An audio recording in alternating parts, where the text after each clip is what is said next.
ഇപ്പോൾ എല്ലാവർക്കും അറിയുന്നത് പോലെ നമ്മൾ ഒരു ഭാഗത്ത് ഈ എന്താണ് പറയുക നമ്മുടെ മഴയൊക്കെ ഉണ്ടെങ്കിലും നമ്മുടെ കെടാതെ നമ്മുടെ മനസ്സിലൊരു ആവേശമുണ്ട്. അത് ഫുട്ബോളിൻ്റെ ആവേശമാണ്. അത് ആ കോപ്പ യൂറോ ഫൈനൽ ആ ആവേശത്തിലേക്ക് നമ്മൾ വന്നു കഴിഞ്ഞു. അടുത്ത ദിവസം പുലർച്ചെയാണ് ഫൈനൽ മത്സരം നടക്കാൻ പോകുന്നത്. അപ്പോൾ മലപ്പുറം പ്രത്യേകിച്ചും ഫുട്ബോളിൻ്റെ ഒരു ഈറ്റിൽ എന്ന് തന്നെ അറിയാമല്ലോ നമുക്ക് കേരളത്തിൽ. അപ്പോൾ അവിടെ ആവേശം വലിയ തോതിലാണ്. അതെ, പൊന്നാനിയിലെത്തിയാൽ ഫിഫ വേൾഡ് കപ്പ് ഫൈനലിന്റെ ഒരു വലിയ ആഘോഷം, അതിലുള്ള പ്രതീക്ഷയൊക്കെ കാണാം. പൊന്നാനി ആനപ്പടിയിൽ മത്സരം കാണാനായി കൂറ്റൻ സ്ക്രീനാണ് ഒരുക്കിയിരിക്കുന്നത്.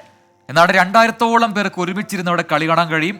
ഈ കനത്ത മഴയിലും ആവേശം ഒട്ടും ചോരുന്നില്ല എന്നതാണ് നമ്മൾ ശ്രദ്ധിക്കേണ്ടത്. അപ്പോൾ നമുക്ക് നോക്കാം ആരാധകർ എന്ത് പറയുന്നു. സമീർ ബിൻ കരീം തയ്യാറാക്കിയ റിപ്പോർട്ടിലേക്കാണ്. മലപ്പുറത്തിന്റെ തെരുവോരൊക്കെ തന്നെ വലിയ ആവേശത്തിലാണ്. പ്രത്യേകിച്ച് ഫിഫ വേൾഡ് കപ്പിന്റെ ഒരു ഫൈനൽ പ്രതീതിയാണ് ഇവിടെ നമുക്ക് കാണാൻ സാധിക്കുന്നത്. യൂറോ കപ്പിന്റെ ഫൈനൽ രാത്രി 12:30, ഒപ്പം തന്നെ നാളെ പുലർച്ചെ 5:30 കോപ്പ അമേരിക്ക ഫൈനലുമുണ്ട്. ഇപ്പോൾ ആളുകളൊക്കെ തന്നെ വലിയ ആവേശത്തിലാണ്. ഞാനിപ്പോൾ ഉള്ളത് പൊന്നാനി ആനപ്പടി എന്ന് പറയുന്ന സ്ഥലത്താണ്. ഇവിടെ വലിയ ഒരു സ്ക്രീൻ തയ്യാറാക്കിയിരിക്കുകയാണ്.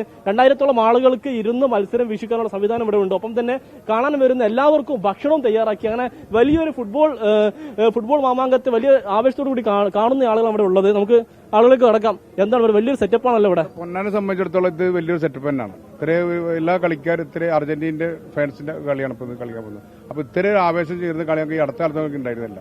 എന്തായാലും അർജന്റീന ഇത് ഫൈനൽ ഞങ്ങൾ ജയിക്കും. അത്രയും വലിയ ഈ വരുന്ന എല്ലാവർക്കും ഫുഡും കാര്യങ്ങളൊക്കെ ഈ സംഘടന ശരിയാക്കിയിട്ടുണ്ട്. ഇനിയിപ്പോ ഇപ്പോൾ ഇതല്ല ആളിനിപ്പോ 12 മണി കഴിഞ്ഞാൽ ഇവിടെ നിന്ന് റോഡൊക്കെ കവിഞ്ഞു നിൽക്കും. അത്രയും വലിയ സന്തോഷം ഞങ്ങൾ എല്ലാവരും ഉള്ളത്. കളി കാണാൻ വരുന്ന എല്ലാവർക്കും നമ്മുടെ ട്രഡീഷണൽ ഫുഡ്, നെയ്ച്ചോർ, ബീഫ്, ചിക്കൻ പൊരിച്ചത്, ആ സൗകര്യം കൂടി ഒരുക്കിയ വിവരം ചെറിയ മെനു അല്ല. അല്ലല്ലേ, കളി കാണാൻ വരുന്നവരോട് ഞങ്ങൾ പറയുന്ന വിവരം, നിങ്ങൾ ഡിന്നർ കഴിക്കണ്ട, ഇവിടെ വന്നിട്ട് കഴിച്ചാൽ മതി എന്നുള്ള വിവരമാണ് അർജന്റീനയുടെ ആരാധകരും കൂടെ ഫുട്ബോൾ അസോസിയേഷൻ എല്ലാവരും പറയുന്നത്, ആനപ്പടി ഫുട്ബോൾ അസോസിയേഷൻ പറയുന്നത്.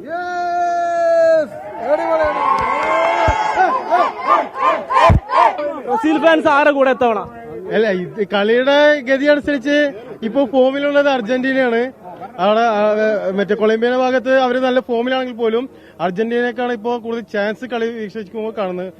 ബ്രസീലാണ്. ആളുകളൊക്കെ പറയുന്നത് ഫാൻസ് കുറവുള്ള കൊളംബിയക്ക് ഇപ്പൊ ബ്രസീൽ ഫാൻസ് എല്ലാം കൂടെ അങ്ങോട്ട് ചേക്കേറിയുന്ന. ഇല്ലില്ല, അങ്ങനല്ലേ, നമ്മള് നല്ല കളിയോടൊപ്പം നിൽക്കുക എന്നുള്ളതാണ്. ഇപ്പൊ നമ്മൾ കണ്ടതില് ഇപ്പോ ബ്രസീൽ ഇപ്പോ പുറത്തായെങ്കിൽ പോലും അർജന്റീന ഇപ്പൊ നിലവിൽ നല്ല ടീമായിട്ട് മുന്നേറുണ്ട്, നല്ല ഒത്തൊരുമയോട് കൂടി വരുന്നുണ്ട്. ഇവര് തോറ്റിട്ട് ഞങ്ങൾ തോക്കാൻ വേണ്ടി നിൽക്കാൻ വേണ്ടി ഞങ്ങൾ നോക്കൂല. അങ്ങനെ നമ്മള് സ്പോർട്സ്മാൻ സ്പിരിറ്റോട് കൂടിയിട്ടാണ് നമ്മൾ സംസാരിക്കുന്നത്. അപ്പൊ നല്ല കളിയോടൊപ്പം നിൽക്കുക എന്നുള്ളതാണ്.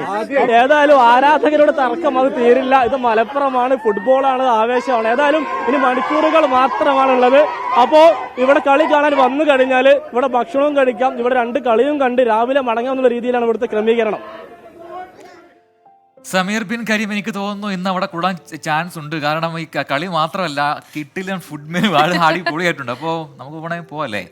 മലപ്പുറം വരെ എത്തുമ്പോഴേക്കൊരു സമയമാവും. മാത്രമല്ല ഇന്നവിടെ റെഡ് അലേർട്ടാ നാളെയൊക്കെ. അപ്പൊ അവിടെ വിദ്യാഭ്യാസ സ്ഥാപനങ്ങൾക്ക് അവധിയാണ്.